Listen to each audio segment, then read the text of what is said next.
बिस्मिल्लाहिर्रहमानिर्रहीम। अस्सलाम वालेकुम। डॉक्टर मुनव्वर हुसैन आपके पेश खिदमत हैं और आप देख रहे हैं पाकिस्तान और दुनिया।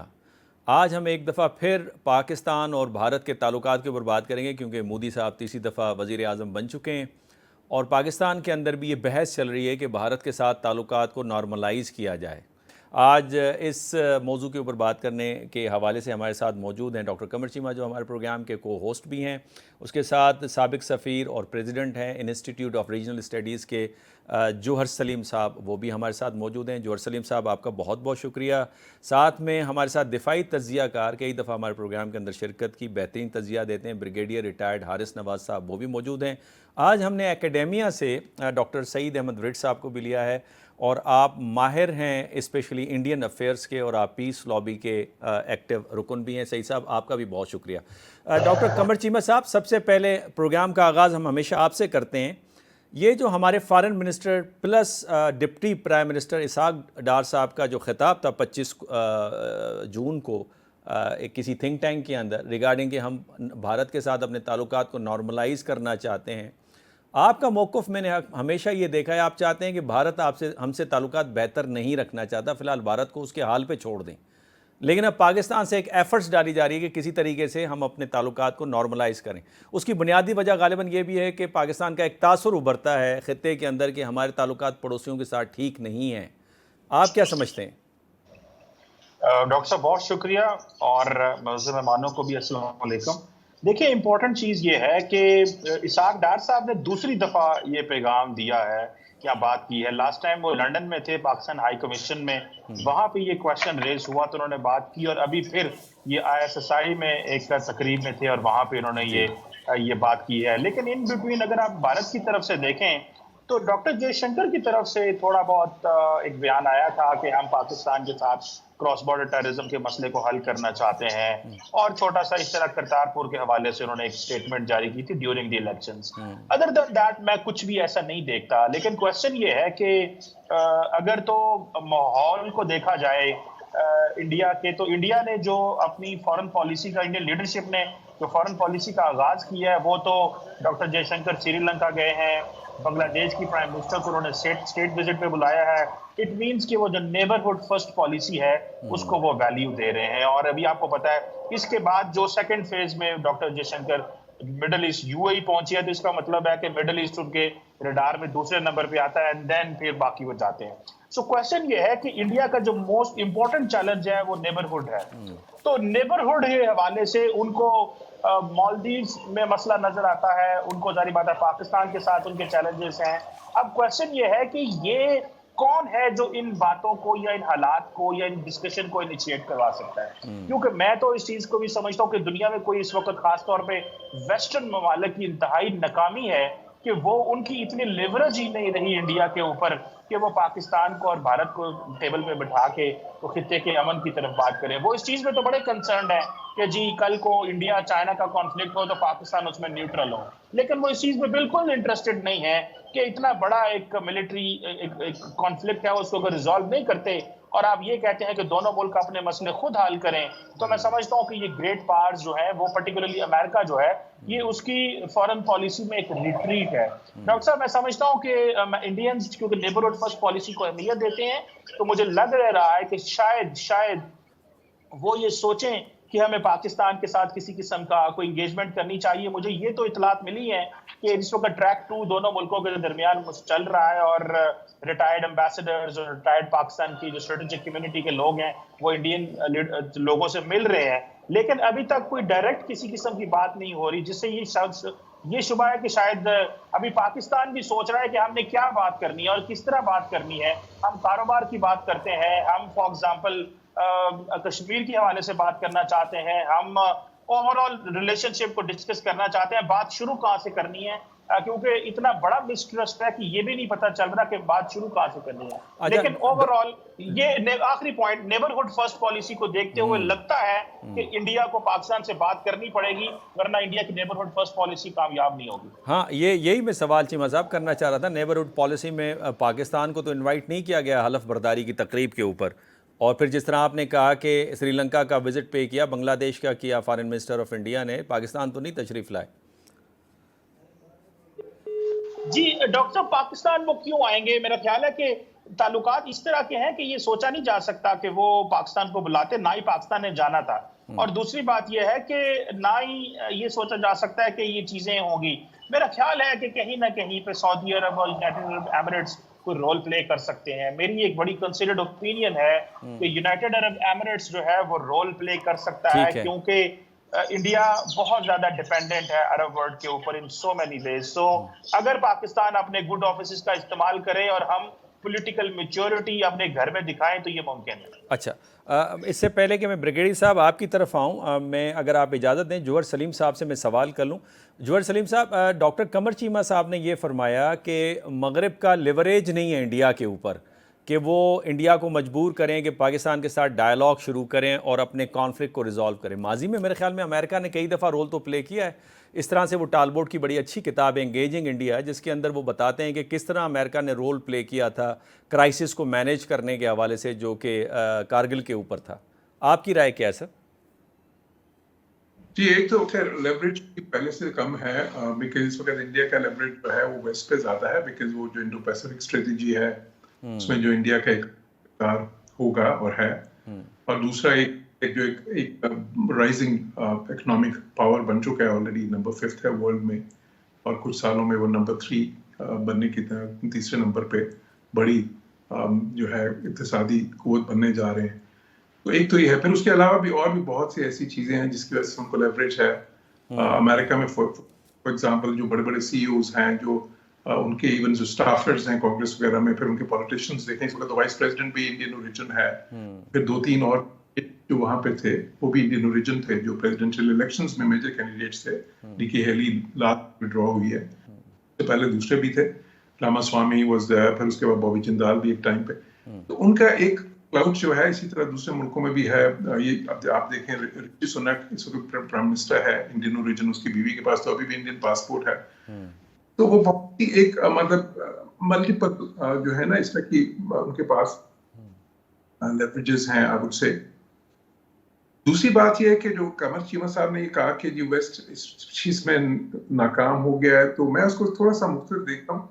देखिए, वेस्ट इसमें नाकाम तो तब होता ना कि ये उनकी कोई बहुत शदीद ख्वाहिश होती, या उनकी के कोई ये प्रायोरिटी होती। ये प्रायोरिटी हमारे लिए हो सकती है, उनके लिए तो नहीं होगी। मतलब जो उनकी प्रायोरिटीज क्या है, उनकी प्रायोरिटीज क्या है इस करते में वो ये है कि देखें, एक तो ये है कि जाहिर है कि वो एक चीज से बचना चाहते हैं कि कोई बड़ी आपस में कोई ऐसा तसादुम ना हो जाए पाकिस्तान इंडिया के दरमियान, या वो तो हर खत्ते में यूं चाहते हैं ना कि कोई नए ऐसे कॉन्फ्लिक्ट्स न बने जिनमें उनको खामखा इन्वॉल्व होना पड़े। वो तो एक चीज होती है, तो एक नेगेटिव इंटरेस्ट होता है। अगर पॉजिटिव इंटरेस्ट है तो वो उनका इंडिया के साथ ज्यादा है।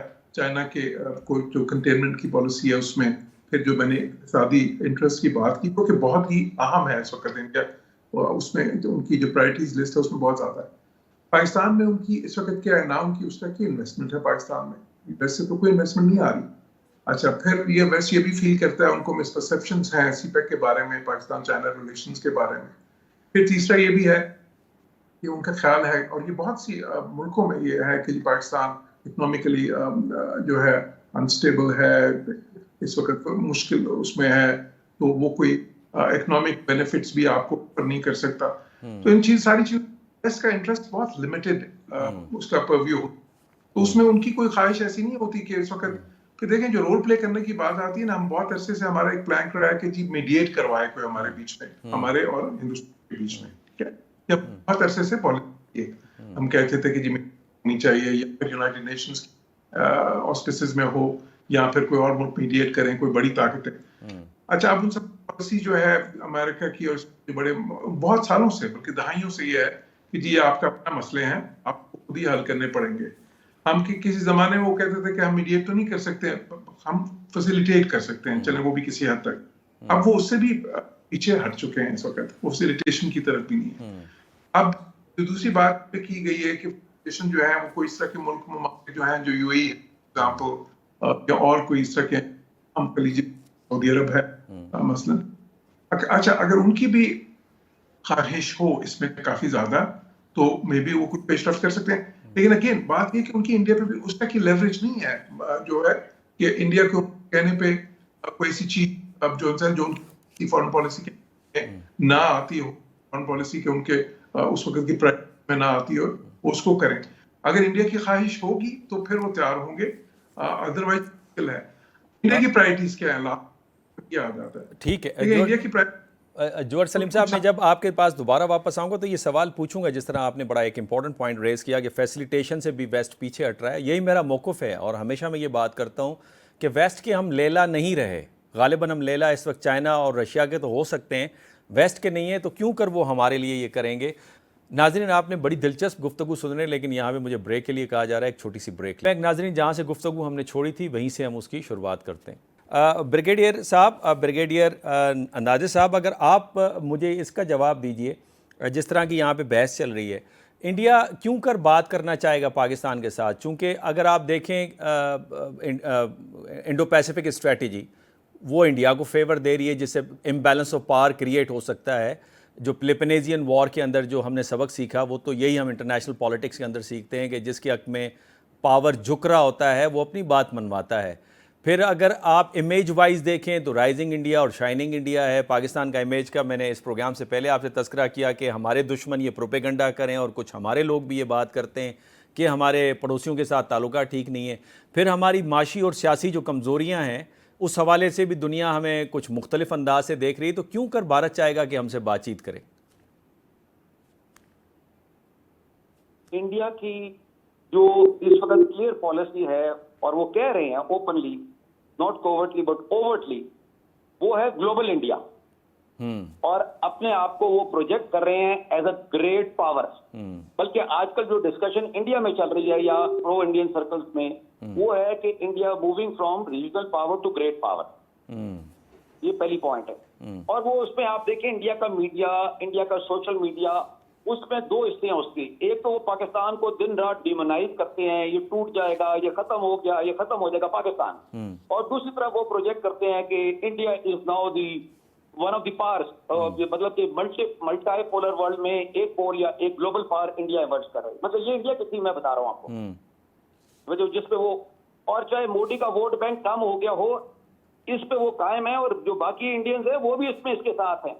तो ये खुशफहमी पाकिस्तान में नहीं होनी चाहिए कि अगर मोदी नहीं होगा या बीजेपी नहीं होगी या कांग्रेस होगी तो मे बी उनकी जो हिंदुत्व या राइटिस्ट पॉलिसी, जो एंटी मुस्लिम जो बाकी जो चीजें हैं, वो उसमें कोई थोड़ा फर्क आ जाए। लेकिन ये जो पॉलिसी है ग्लोबल इंडिया की या India as a great power या पाकिस्तान के बदले, वो वही रहेगी मोर और लेस। अच्छा ब्रिगेडियर साहब, एक हमारे यहाँ ये भी बात चल रही है कि इंडिया के अंदर जो इलेक्शंस के रिजल्ट हैं वो गालिबन कलेक्टिव विजडम ये उभर के सामने आया है कि अपनी पॉलिसीज को तब्दील करें। आपको लगता है जिस तरह आप बात करेंगे मोदी अपनी पॉलिसी को तब्दील नहीं करेंगे? नहीं, मोदी के ऊपर प्रेशर इस तरह है कि उसके पास वो पावर नहीं है, पॉलिटिकल पावर, जो वोट बैंक की जो उसके पास पहले थी, बिकॉज उसका वोट बैंक कम हुआ है ना, मतलब बीजेपी का। लेकिन ये पॉइंट जो मैं कर रहा हूँ ना, कि जहां तक नेशनलिस्ट इंडिया का ताल्लुक है उसमें डिग्रीज में फर्क है। आफ्टर ऑल 71 में इंदिरा गांधी ने फौज भेजी थी ढाका में, जो कांग्रेस से थी, और कश्मीर में नेहरू ने फौज भेजी थी 1948 में, वो बीजेपी से नहीं था। मतलब ये चीज मैं आपको ये एक्सप्लेन कर रहा हूँ। तो वैसे आपका जो पॉइंट है कि ये ठीक है, इंडिया की जो फैनेटिसिज्म हिंदुत्व की है उस पर कुछ चेक आया है, क्योंकि इसमें दलित्स का वोट, मुस्लिम्स का वोट, माइनॉरिटीज का, और कुछ वो हिंदूज जो हिंदुत्व को नहीं सब्सक्राइब करते, उन सब ने मोदी को सपोर्ट नहीं किया। That is why the vote bank has decrease somewhat. ठीक है ना, ये एक ओवरऑल व्यू है। लेकिन अब मैं आता हूँ, असल इशू है पाकिस्तान का। हमने तो उसको पाकिस्तान के एंगल से देखना है ना। उसमें ये जो बात हो रही है कि जी इंडिया से बात हो या इंडिया बात करे या कोई फैसिलिटेट करे, मीडिएट करे, उस पर मैं फोकस कर रहा हूँ। तो उसमें जब इंडिया का व्यू पॉइंट ये है कि वो तो ग्लोबल पावर है और पाकिस्तान पे ये जो उनका मीडिया कर रहा है, social media, this is all orchestrated by Delhi. कि ये पाकिस्तान का जो उनका थिंक, मतलब जो कोर इंडिया है ना, उसकी फीलिंग्स है कि आपको तो एग्जिस्ट, यानी पाकिस्तान को एग्जिस्ट ही नहीं करना चाहिए। तो आपसे बात क्यों करेगा, आपको कश्मीर क्यों देगा, कुछ और क्यों मानेगा आपकी बात? आपको जो मैंने as brigadier Nazir Mir, chairman PNR Pakistan national front कहा था और कह रहा हूं कि Pakistan has to focus on economics and national security. आप पे अफगानिस्तान से हमले हो रहे हैं दहशतगर्दी के, वो उसमें इंडिया इन्वॉल्व है, लेकिन हमले बहरहाल अफगानिस्तान से हो रहे हैं या वेस्टर्न बॉर्डर से हो रहे हैं। तो आपने वो भी तो रोकने हैं ना, आपके ऊपर एक सिमेट्रिकल वॉर चल रही है आपके खिलाफ।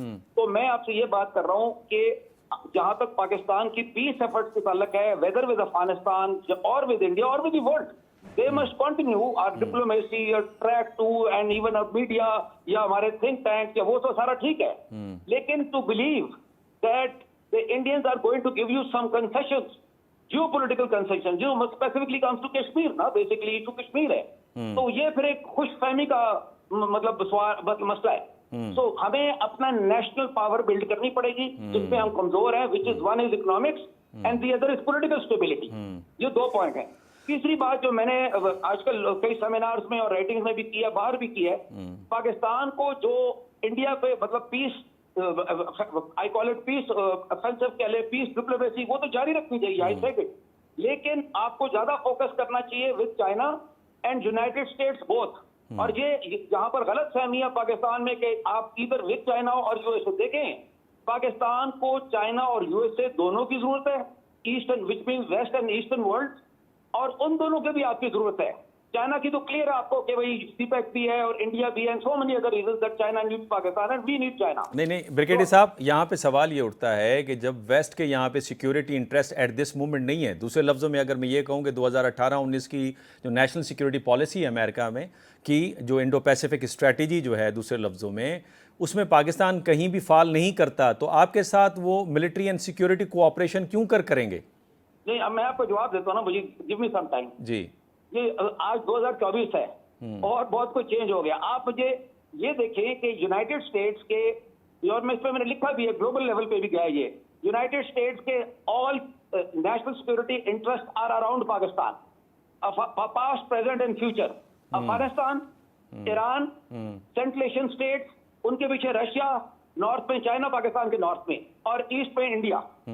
तो ये जो आप कह रहे हैं ना कि आप इसको प्योर मिलिट्री में ना समझें, ओवरऑल मैं जियोपॉलिटिकल हायर लेवल पे बात कर रहा हूं, उसका उनका पाकिस्तान में इंटरेस्ट है यूनाइटेड स्टेट्स का, ऐसी बात नहीं है।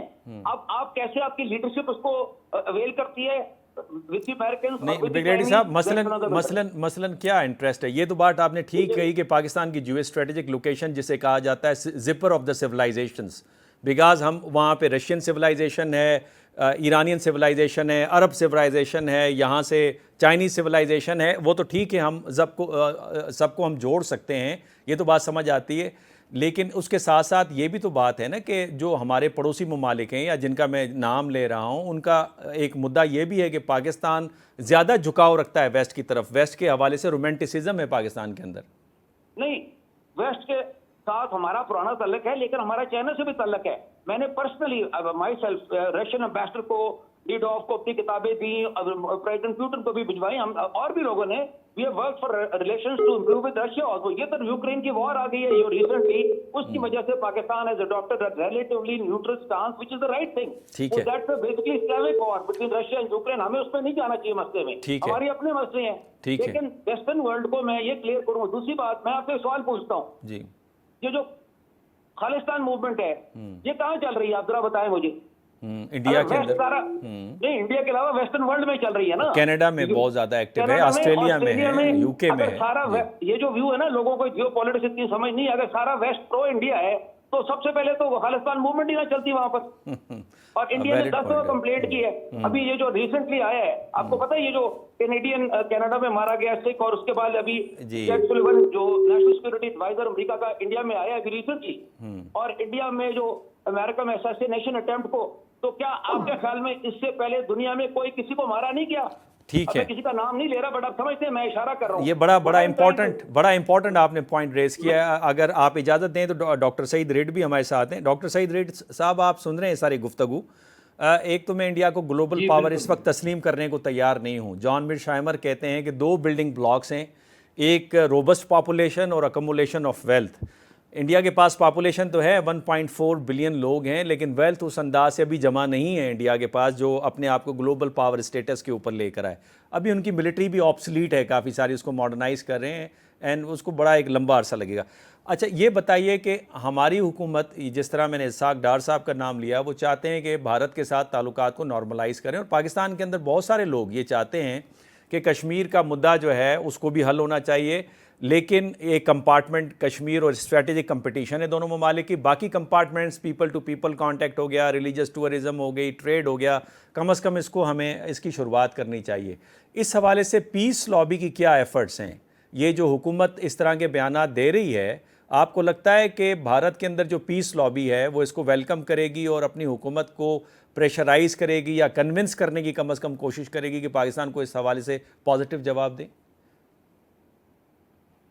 जी, शुक्रिया सबसे पहले तो मुझे लेने का।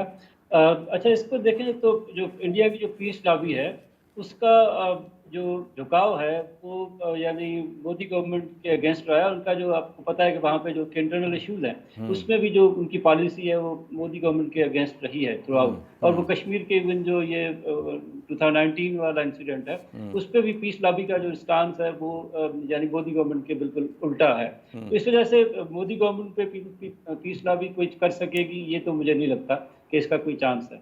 अच्छा। लेकिन एक जो बात मेरे ख्याल में जो आपने बात की कि जिस तरह से स्टेटमेंट की बात हुई हमारे फॉरेन मिनिस्टर का, नहीं, और लेकिन इसमें सही देखिए साहब, जो मेरे अपोजिशन जो है भारत के अंदर इस वक्त थोड़ी जी। तकड़ी तो नजर आ रही है ना, उनको तो कन्विंस कर सकते हैं। जी जी, वो थोड़ा सा जो जिस तरह से डिस्कस हो गया तो उसका थोड़ा सा असर ये होगा कि वो थोड़ा सा वीक हुए, लेकिन मुझे नहीं लगता कि बहुत बड़ा फर्क वहाँ पे आएगा। मेरे ख्याल में जो ज्यादा फोकस करना चाहिए वो ट्रेड और इस पे ही करना चाहिए। उस पर मैं थोड़ी सी बात करना चाहूंगा। अच्छा। वो ये कि देखें, पाकिस्तान की जो फॉरेन पॉलिसी है उसमें हमने जो है वो मेरे हिसाब से इंडिया पाकिस्तान कन्फ्लिक्ट वो ओवर शेडो करता है हमारे ट्रेड और हर चीज को। अब दुनिया भर में कॉम्प्लेक्स इंटरडिपेंडेंस आपको पता है कि थियरी है और वो चलती है। और चाइना का कन्फ्लिक्ट जो है वो इंडिया के साथ है और चाइना का कन्फ्लिक्ट अमेरिका के साथ भी है। लेकिन क्या चाइना और अमेरिका का ट्रेड नहीं होता? आपको पता है कि उनका ट्रेड थ्रू आउट रहा है। और अभी आप रिसेंटली जो उनका टेंशन बढ़ा है, जियो स्ट्रेटेजिक उनकी जो है कन्फ्लिक्ट बढ़ा है, उसके बावजूद उनका ट्रेड बहुत ज्यादा बढ़ा है। 10 गुना ट्रेड बढ़ा है पिछले 4-5 सालों में विद चाइना का। अमेरिका के साथ, इंडिया के साथ 12% से ज्यादा बढ़ा है। अभी जो उनका कन्फ्लिक्ट चल रहा था 2020 से लेके बॉर्डर के ऊपर, उसके दौरान उन्होंने हिस्टोरिक ट्रेड जो है वो बिल्ड किया है एक दूसरे के साथ और 132 बिलियन से वो क्रॉस कर गए हैं। तो अच्छा, इसका मकसद ये है कि भाई ट्रेड जो है जरूरी नहीं है कि वो कन्फ्लिक्ट से आपने अटैच करके रखना। मेरे ख्याल में यहाँ पे थोड़ा सा एक वो सोचने वाली बात है, रिकंसिलिएशन की बात है कि पाकिस्तान ने 2 मरतबा कोशिश की कि ट्रेड को रिवाइव किया जाए। ट्रेड आप देखें तो 2019 से जो है वो बंद है क्योंकि वो जो इश्यू हुआ उसकी वजह से। अब हमारे यहाँ से ये थोड़ा सा है कि हमने स्टेटमेंट हम 2 मरतबा देंगे। एक मरतबा हमाद अजहर साहब ने, जो उस वक्त के फाइनेंस मिनिस्टर थे, उन्होंने दी थी। फाइनेंस मिनिस्टर नहीं थे लेकिन मिनिस्टर थे, कॉमर्स के थे शायद, उन्होंने स्टेटमेंट दी थी। उसके बाद अभी रिसेंटली जिस तरह से आपको कमर चीमा साहब ने बताया कि 2024 में अभी 23 मार्च को जो है हमारे जो फॉरेन मिनिस्टर अभी के हैं, उन्होंने स्टेटमेंट दी थी। और उस स्टेटमेंट के 4-5 दिन बाद दोबारा से फॉरेन ऑफिस ने क्लियर कर दिया कि हमारा इस तरह का कोई प्लान नहीं है। मेरे ख्याल में ये प्लान हमें बड़ा क्लियरली सोचने की जरूरत है कि हमें जो अपना ट्रेड है उसको कन्फ्लिक्ट से शायद डीलिंक करने की कोशिश करें तो ज़्यादा अच्छा है। उसको मैं वर्ड डीलिंक या उसको कुछ और वर्ड कह लें, लेकिन उसको थोड़ा सा उससे पूरा रिलायंस जो हमारा उसके ऊपर है, उसके साथ ही वो अप्स एंड डाउन उसके आते हैं, उसकी ज़रूरत है कि हम उसको थोड़ा सा उससे साइड लाइन करें। क्योंकि आप हम देखें, चाइना से हमें सीखने की ज़रूरत है। चाइना ने ठीक है, आपका पॉइंट डॉक्टर सईद, आपका पॉइंट आ गया। नाज़रीन, आपने बड़ी दिलचस्प गुफ्तगू सुन रहे हैं, लेकिन यहाँ पे मुझे ब्रेक के लिए कहा जा रहा है, एक छोटी सी ब्रेक लेते हैं। नाज़रीन, जहाँ से गुफ्तगू हमने छोड़ी थी वहीं से हम उसकी शुरुआत करते हैं। डॉक्टर कमर चीमा साहब, आपने सारी बहस सुनी है। ब्रिगेडियर नादिर साहब का भी एक अपना पर्सपेक्टिव है, जौहर सलीम साहब ने भी पर्सपेक्टिव रखा और उसके बाद डॉक्टर सईद रिड साहब ने भी पर्सपेक्टिव रखा। आप क्या प्रैक्टिकल स्टेप सजेस्ट करेंगे पाकिस्तानी हुकूमत को, पाकिस्तानी पॉलिटिकल लीडरशिप को, कि वो ले ताकि ये ताल्लुकात नॉर्मलाइज हो पाएँ? और जिस तरह आपने एक इशारा दिया कि गालिबन जो आपके अरब ममालिक दोस्त हैं, गालिबन वो इसमें आपको फैसिलिटेट कर सकते हैं, जिसमें जौहर सलीम साहब ने कहा गालिबन उनका इतना लिवरेज नहीं है इंडिया के ऊपर। आप क्या प्रैक्टिकल स्टेप सजेस्ट करेंगे? देखिए, ये जारी बात है, इम्पोर्टेंट चीज़ तो है। मेरी ज़ाती नज़र में तो अरब ममालिक का इन्फ्लुएंस है, क्योंकि नरेंद्र मोदी बड़े शुक्रगुजार हैं मिडल ईस्टर्न लीडरशिप के कि उनको वो एंट्री मिली है मिडल ईस्ट में जो वो उनको पहले कभी नहीं मिली थी। एक बात तो ये होगी। दूसरा, इसमें देखें, जब इंडिया के साथ हमने बात करनी है या जिन चीज़ों को हमने देखना है, तो पहले तो हाई कमिश्नर लेवल के जो डिप्लोमेटिक रिलेशंस है वो नॉर्मलाइज होने चाहिए। ये सबसे इम्पोर्टेंट चीज है, क्योंकि हमारा तो अभी पूरा रिलेशनशिप ही जो है वो स्टेक है। आपको याद होगा कि 50% स्टाफ रिमूव कर लिया गया था दोनों मुल्कों की तरफ से। ठीक है। और तीसरी अब इम्पोर्टेंट चीज ये भी है कि अगर हम वागा के जरिए हम जो है वो कोई ट्रेड वगैरह शुरू करें, तो ये एक इम्पोर्टेंट चीज हो सकती है इस हवाले से। देन आपको पता है डॉक्टर साहब के वीजा रजीम बड़ा सख्त है पाकिस्तान और इंडिया के दरमियान। अगर हम वीजा रजीम के ऊपर थोड़ा सा काम करें तो अगर, और इससे सारी बात है, पीपल टू पीपल कांटेक्ट जो है वो बढ़ सकते हैं। देन डॉक्टर साहब आपको पता है कि रिलीजियस टूरिज्म पाकिस्तान के पास एक बड़ा अच्छा टूल है। जैसे हमने वाघा उसमें करतारपुर कॉरिडोर के हवाले से बड़ा काम किया, और वो एक बड़ी अच्छी ओपनिंग थी जो तहरीक इंसाफ के हुकूमत के टेन्योर में, जो पाकिस्तान और भारत के दरमियान गो के उसको इंडिया की तरफ से उस तरह वेलकम नहीं किया जाता, लोगों को मना किया जाता है और मसले मसाइल हैं। लेकिन जो सिख डियास्पोरा पूरी दुनिया में था, या इंडियन डियास्पोरा कहना चाहिए, वो सारे का सारा जो है वो अब पाकिस्तान आना चाहता है और पाकिस्तान आया भी है इस हवाले से। एंड देन फिर ये है कि इससे पीपल टू पीपल कांटेक्ट बढ़े हैं। आपको पता है कि ये कुछ ऐसे इंपॉर्टेंट स्टेप्स हैं डॉक्टर साहब जिनको अगर हम करते हैं तो बेहतर है। सलीम साहब, जिस तरह से चीमा साहब ने कहा कि हमें रिलीजियस टूरिज्म को बढ़ाना चाहिए, मुझे याद पड़ता है कि सखर के अंदर एक बड़ा कदीमी टेम्पल भी है जो कि हिंदुओं के लिए काफ़ी मुक़द्दस है। तो सिर्फ सिखों को हम क्यों अट्रैक्ट करें? लाइक बुद्धिस्ट को भी कर सकते हैं, चाइना और फार ईस्ट एशिया से बुद्धिस्ट प्लेसेस भी हमारे पास हैं, और साथ में बहुत सारे हिंदू टेम्पल्स भी हैं, वहाँ पे आम इंडियंस को भी बुला सकते हैं रिलीजियस टूरिज्म को अगर प्रमोट करना है। तो आप क्या पॉलिसी सजेशंस देंगे सर? देखिए, एक तो इस पे ये है चीमा साहब, लेकिन इसमें सोचने ये सारा कुछ हम नहीं खत्म। जब 2019 अगस्त के इंडिया के एक्शंस हुए थे तो उसके अब वॉक बैक करना है, तो उसमें क्या मतलब, पहले तो आप क्योंकि अब अगर हम इंडिया के पास खुद जाएंगे कि अच्छा जी चलें, गलती मतलब ये तो नहीं कह सकते कि अच्छा जी उस वक्त हमने गलती की थी, अब जो है तो आपको बेसिकली देखना पड़ेगा। इंडिया ने एक जो बयान दिए जयशंकर का, उसका जिक्र किया गया यहाँ पे, लेकिन उसका पूरा उसको मेरे ख्याल है उसके तनाजुर में नहीं देखा गया। जयशंकर ने उसने ये कहा था कि हम अपने डिस्प्यूट सेटल करना चाहते हैं, जो बॉर्डर डिस्प्यूट्स हैं साथ भी और पाकिस्तान के साथ भी, लेकिन पाकिस्तान के साथ सेटल करने से पहले हम क्रॉस बॉर्डर का जो मामला है, क्रॉस बॉर्डर टेररिज्म का, उसको पहले रिजॉल्व करें। ये उसका पूरा बयान था।